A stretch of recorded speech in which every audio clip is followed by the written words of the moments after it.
एक दिन प्रभु ने सोचा माखन की चोरी तो खूब करी मैंने, माखन लीलाएं तो खूब कर ली, पर जरा ब्रिज के रज का रस भी लेके दे।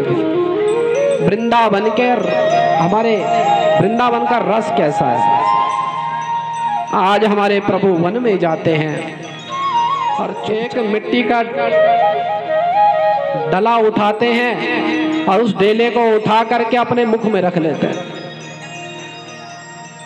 जब ये दृश्य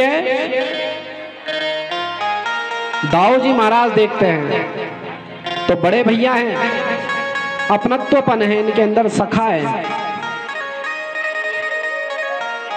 बोलिए नंद के लाला की जय। शांति बना के रखिए थोड़ी देर के। हमारे प्रभु ने बड़े ही चुपचाप से अपने मुखमंडल में मिट्टी का डला रख लिया। दाऊ जी ने जब ये दृश्य देखा, बड़े भैया ने, अरे कान्हा क्या बात है, आज तक माखन मिश्री की चोरी करता था, अब मिट्टी को खाने लगा चोरी चोरी। प्रभु ने कहा कि मैंने मिट्टी नहीं खाई। हमारे प्रभु ने खूब समझाया, मैंने मिट्टी नहीं खाई, पर दाऊ जी क्या कह रहे हैं कि अगर मैंने इसकी गलतियों पे ध्यान नहीं दिया तो ये ऐसे ही मिट्टी खाएगा और कल कुछ और गलत काम करने लग जाएगा। इसलिए बच्चे की कभी गलतियों को नजरअंदाज ना कीजिए। बच्चा कभी कोई चोरी करके लाता है तो उसको वहीं पे समझाना चाहिए, डांटना चाहिए। मनुष्य जीवन में जो बालक होता है, अगर आपने 10 वर्ष तक सुधार दिया तो ठीक है, नहीं तो उसके बाद वो हमारा बाप बन जाता है। शास्त्र कहता है लालयेत 5 वर्षाणि 10 वर्षाणि ताड़ये और प्राप्ते तो 16 वर्षे पुत्र मित्रम बदाचरे। शास्त्र कहता है कि 5 वर्ष तक लालन पालन, दूध दही जो भी खाता है उसको दो, किसी चीज के लिए मना नहीं। लालयेत 5 वर्षाणि 10 वर्षाणि ताड़ये, जब 10 वर्ष की अवस्था तक आता है उसका ताड़न करना चाहिए। कोई गलती करता है, कुछ गलत कार्य करता है तो उसके लिए उसको दंड देना परम आवश्यक होता है। और जहां 16 वर्ष की अवस्था में पहुंच गया, प्राप्ते तो 16 वर्षे, जहां 16 वर्ष की अवस्था में पहुंचा तब वो पुत्र मित्रम बदाचरे, वही पुत्र तुम्हारे मित्र के समान हो जाता है। इस प्रकार से हमारे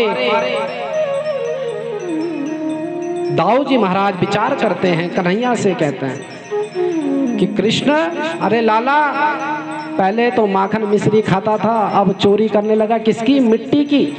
अरे पेट में कीड़े हो जाएंगे तेरे। जब इस प्रकार की वार्ता सुनी तो जाकर के दाऊ जी महाराज ने मैया से शिकायत करी, यशोदा मैया से। मैया ने भी आज रस्सी उठाई है और पकड़ने के लिए दौड़ रही है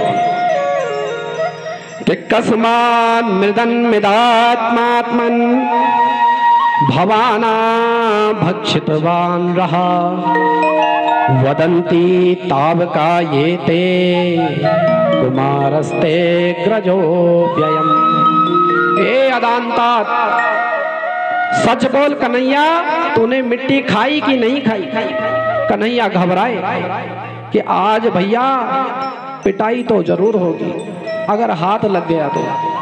कन्हैया ने भोली सी सूरत बनाई है और भोली सी सूरत बना करके हाथ जोड़ करके माँ से कहता है, यशोदा माँ से, कि ना हम भक्षितवान सर्वे मिथ्यम भिंसंस सन्न्यः यदि सत्य गिरस्तिर समक्षम पश्य मे मुखम। अरे मैया, ये सब के सब जितने ग्वाले आए हैं ना मेरी शिकायत करने, सबके सब झूठ बोल रहे हैं, मैं सच बोल रहा हूं। अगर तुझे विश्वास नहीं मेरी बातों पे तो तू एक काम कर, समक्षम पश्य मे मुखम।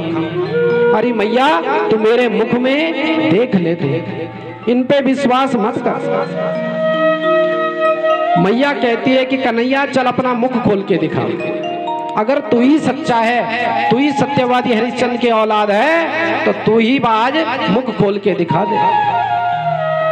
आज भगवान ने जहां मुख खोला तो मैया को ब्रह्मांड का दर्शन अपने मुख में कराया है। बोलिए विराट भगवान की जय। आज भगवान के मुख में सभी तालाब, नदी, पेड़ पौधे, वृक्ष, हिमालय, घाटियां सबके सब दिख पड़े। आज मैया की आंखें चकाचौंध हो गई। ये मैं क्या देख रही हूँ, मेरे लाला के मुख में इतना कुछ कैसे समा गया। साक्षात भगवान समझ बैठी और हाथ जोड़ के प्रार्थना करने लगी। कृष्णाय वासुदेवाय हरये परमात्मने प्रणता क्लेशनाशाय योगिनां पतये नमः। हाथ जोड़ के प्रार्थना करती है कि प्रभु आप तो साक्षात प्रभु हो मेरे लाला। भगवान आज जब ऐश्वर्य का दर्शन कराते हैं माँ को, भगवान ने जहां देखा कि मैया तो मेरी स्तुति करने लगी, तो ये मातृत्व का भावना कहां से जागेगी। इसलिए भगवान ने अपने मुख को पुनः बंद कर लिया